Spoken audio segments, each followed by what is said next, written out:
ہو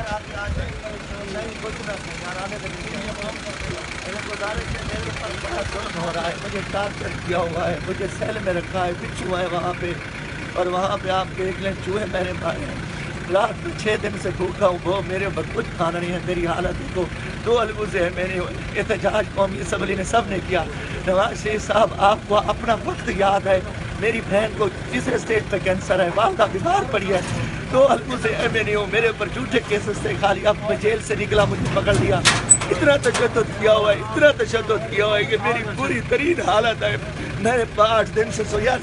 نہیں سکا۔ اللہ ہے، اور میں چیف جسٹس سپریم کورٹ اور chief justice Lahore high court کو کہتا ہوں جمہوری دور ہے، یہ مشرف دور میں نہیں ہے، سو موٹو لے مجھے بلائیں، میرا کوئی قصور نہیں ہے، میں غریب ایک ایک پہردار کا بیٹا ہوں، میں جگیرداروں کے خلاف کھڑا ہوں، مجھے گھسیٹ گھسیٹ کے مار رہے ہیں اور مجھے ساری رات کھڑا، میں خدا کے لیے چیف جسٹس سپریم کورٹ کو کہتا ہوں مجھے بلا لے، میں ایک ایم این اے ہوں، قانون ساز اسمبلی کا ممبر ہوں، مجھے مار مار کے ٹارچر کر کے اوپر سے حکم ہے خدا کے لیے مجھے بچا لو، مجھے بہت ٹارچر کیا ہوا ہے، بہت ٹارچر کیا ہوا ہے۔